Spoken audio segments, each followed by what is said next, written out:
फिर से स्वागत है मेरे चैनल पर। मैं हूं राज। आप देख रहे हैं हाईवे नाइट। दोस्तों, आज की जो कहानी है ये गुरुग्राम की है। गुरुग्राम की कहानी ये करीब 20-25 साल पुरानी है ये बात। गुरुग्राम में औद्योगिकरण का दौर चल रहा था उस टाइम में और बिजनेस के लिए सेंटर बन रहे थे। लगातार बहुत ज़ोरों से काम चल रहा था और उसी टाइम में एक कब्रिस्तान को तोड़ करके और वहाँ पर एक बिजनेस सेंटर बना था जिसका नाम था सैफरॉन कॉल सेंटर, यानी सैफरॉन बीपीओ। उस कब्रिस्तान के नीचे में बहुत सी आत्माएं रहती थी। बहुत से लोग दफनाए गए थे। उनमें थे एक लड़की थी जिसका नाम था रोज। घर वाले उसको रोजी बुलाते थे। अब वो बीपीओ स्टार्ट होने वाला था, चालू होने वाला था कहा जाए तो, और उसमें इंटरव्यू शुरू हो चुका था।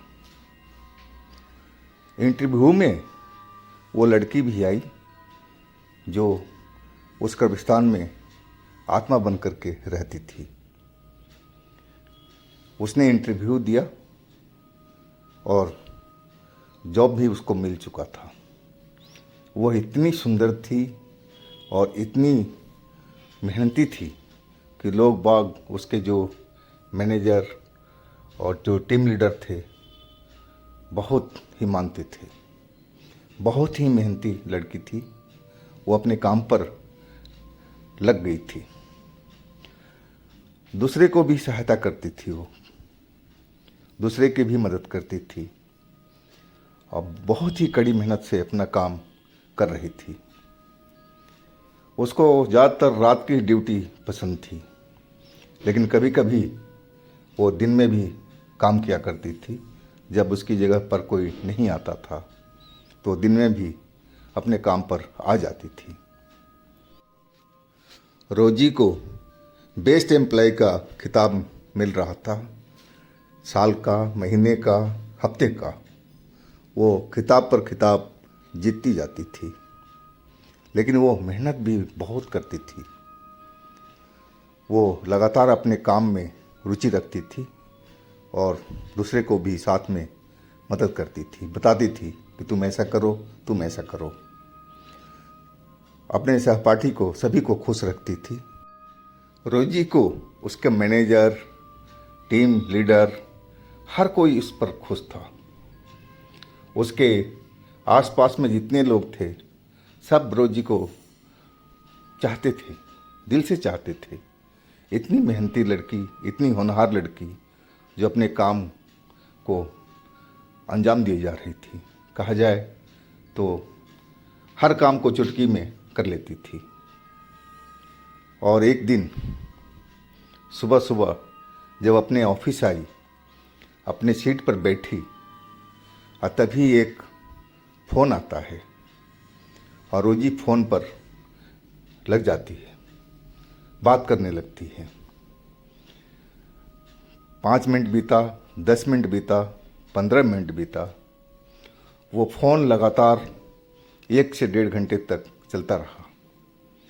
जो उनका टीम लीडर था रोजी को देख रहा था कि रोजी तो ऐसी कोई बात नहीं, इतनी लंबी बात नहीं करती थी। वो तो हर 5 मिनट, 10 मिनट, मैक्सिमम 15 मिनट में हर काम को संभाल देती थी। ये कैसा शख्स है जो रोजी से इतनी देरी से बात किए जा रहा है। और उसने कॉल को अपने पास में सुनने के लिए ले लिया। वो सुनने लगा, लेकिन दूसरी साइड से कोई आवाज़ नहीं आ रही थी। बिल्कुल सन्नाटा फैला था। कोई भी आवाज़ सुनाई नहीं पड़ रही थी। वो फ़ोन रख दिया और देखा रोजी अभी भी बात करती हुई जा रही थी। और फिर वो टीम लीडर अपने काम में लग चुका था। वो भूल गया रोजी को जब अपने काम से फुर्सत होकर के अब रोजी के पास में आने की सोची तो देखा तो रोजी अपनी सीट पर थी ही नहीं। पूछा उसने आसपास में तो सबने बताया कि रोजी का तबीयत कुछ ठीक नहीं था। वो बोल रही थी कि मेरे सर में दर्द है, मैं अपने घर जा रही हूँ, और वो चली गई। कभी नहीं ऐसा होता था कि रोजी इस तरह का कोई छुट्टी ले या ऑफिस छोड़ करके चले जाए। ये आज उसका पहला टाइम था। टीम लीडर भी कुछ बोला नहीं। अब समझ गया था कि कोई ना कोई कारण तो ज़रूर होगा जिसे रोजी चली गई है बिना बताए हुए। और फिर दूसरा दिन भी आया, लेकिन रोजी नहीं आई। दिन पर दिन अब बीतते जा रहे थे, रोजी ऑफिस नहीं आ रही थी। सब लोग रोजी को याद कर रहे थे कि रोजी क्या हो गया कि रोजी क्यों नहीं आ रही है। हफ्ता दिन बीता, फिर 10 दिन बीता, लेकिन रोजी का कोई अता पता नहीं था। अब जो उनका मैनेजर थे बीपीओ के, वो पता लगाने की कोशिश करने लगे, क्योंकि वो जानना चाहते थे कि आखिर रोजी के साथ में क्या चल रहा है, क्यों नहीं ऑफिस आ रही है। और अपना जो कैब का ड्राइवर था जो रोजी को छोड़ने के लिए जाता था, उसको उन्होंने भेजा कि जाओ तुम रोजी को घर पर जाओ और पता करके आओ कि रोजी को क्या हुआ है, क्यों नहीं ऑफिस आ रही है, और हमें बताओ। कैब ड्राइवर अपना कैब लेकर के जिस स्टैंड पर छोड़ता था रोजी को, और वहाँ से रोजी पैदल ही चली जाती थी, वो देखा था कि घर जिधर जाती थी उसको मालूम था, लेकिन कौन सा घर है उसको मालूम नहीं था। वो कैब लेकर के पहुंच गया उस जगह पर जिस गली में रोजी जाती थी, और जा कर के उसने पूछना शुरू कर दिया, लेकिन रोजी का कोई पता नहीं चल रहा था। कोई जानता ही नहीं था रोजी को वहाँ पर। फिर एक शख्स मिला, वो बताया कि रोजी तो यहाँ नहीं है। अब ये हैरान था कैब ड्राइवर। बोला, भाई मैं तो हर दिन उसको ले आकर के स्टैंड पे छोड़ता था और इधर ही आती थी, होना तो यहीं पर चाहिए, आसपास में ही होना चाहिए किसी घर में। और फिर वो ढूंढने लगा था, लेकिन रोजी का कोई पता नहीं चला। वो अपने ऑफिस लौट करके अब मैनेजर को अपनी सारी बात बता दिया। मैनेजर भी अब परेशान थे। फिर कई दिन गुजरे और इसके बाद में उसके रिकॉर्ड से फाइल निकाला गया। फाइल से रिकॉर्ड निकला और उसमें एक एड्रेस मिला। उस एड्रेस पर कुछ लोग गए रोजी को पता करने के लिए। वो जो घर था वो रोजी का फादर का था। फिर जो लोग गए थे सभी ने अपना परिचय दिया। बोले, जी हम सेफरन बीपीओ से आए हैं और रोज हमारे यहाँ पर काम करती थी और कुछ दिन से बिना बताए वो चली आई है, उसके बाद उसका कोई खोज खबर नहीं है। यह बात सुनकर के रोज के फादर की आंखों से आंसू निकल चुका था। और फिर ये लोग जो गए थे पता करने के लिए आश्चर्य से देखने लगे, क्या हुआ सर, क्या हुआ, बात क्या है, आप क्यों रोने लगे। रोज के फादर बोले कि भाई, रोज को तो मरे हुए 8 साल से अधिक हो चुका है। अब ये लोग जो थे ये तो सदमे में आ गए थे और आश्चर्य से रोज के फादर की तरफ देखने लगे। बोले, सर आप मजाक कर रहे हैं ना।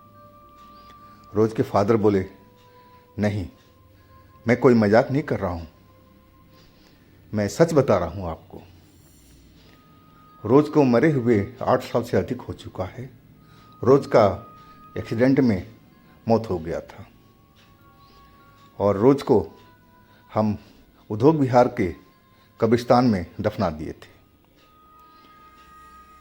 ये लोग सन्नाटा खड़े रह गए थे, सभी के सभी जो लोग गए थे वहाँ पर, और इनकी हालत तो अब खराब हो चुकी थी। सारे लोग डर चुके थे कि ऐसा कैसे हो सकता है। रोज़ तो हमारे यहाँ पर रोज़ आती थी ड्यूटी पर, रात में भी दिन में भी इतनी मेहनत करती थी, और ऐसा कैसे हो सकता है, हम तो मान नहीं सकते। वो लोग गुस्सा करने लगे थे रोज़ के फादर पर। कोई विश्वास ही नहीं कर पा रहा था कि ऐसा भी होता है क्या। अब उसको फादर बोले कि आप लोगों को विश्वास नहीं है ना, आइए हमारे साथ में। फिर वो अपने अंदर वाले कमरे में लेकर गए, जहाँ पर एक रोज़ की बड़ी सी तस्वीर लगी हुई थी। बोले देखो यही है ना रोज़। सब लोग देख करके अवाक थे कि तो वही रोज़ थी जिसका ये फोटो लगा हुआ था, जो हमारे कॉल सेंटर में काम करती थी। सब लोग अब हैरान हो चुके थे देख करके, और कई तो सदमे में आ चुके थे देख करके ये सब कहानी। तब जा कर के उनको विश्वास हुआ कि जो हमारे यहाँ पर लड़की काम करती थी वो आत्मा थी, और वो जो बीपीओ था उसी कब्रिस्तान के ऊपर में बना हुआ था। तोड़ करके कब्रिस्तान को अब बीपीओ खड़ा किया गया था, और रोज़ उसी के नीचे दफन थी, और रोज़ का घर वही था, असली घर। अब वहाँ से लोग उल्टे पैर सारे लोग अपने ऑफिस आ गए, और सारी रिपोर्ट मैनेजर को दिया गया। मैनेजर भी सुनकर के दंग रह गया था। भला ऐसा भी हो सकता है, लेकिन उन लोगों ने जो सच्चाई थी सब बयां कर दी थी। मैनेजर अपना सर पकड़ करके बैठ गया था, और आपस में फिर बात होने लगी। चलो मान लिया कि रोज़ आत्मा थी, लेकिन आत्मा तो रात में निकलती है ना, रात में दिखाई देती है ना, लेकिन वो तो दिन में भी आती थी, दिन में भी आकर काम करती थी। ऐसा भला कैसे हो सकता है। लेकिन इस पहेली का कोई जवाब नहीं था, ना कोई जवाब दे सकता था। जो सच्चाई थी वो थी।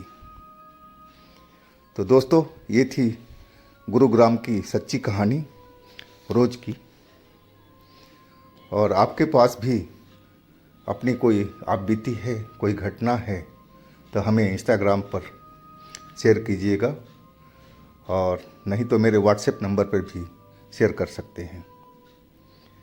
तो दोस्तों, मेरे चैनल को लाइक कीजिएगा, सब्सक्राइब कीजिएगा, शेयर कीजिएगा, तथा मेरे दूसरे चैनल पर भी विजिट कीजिएगा।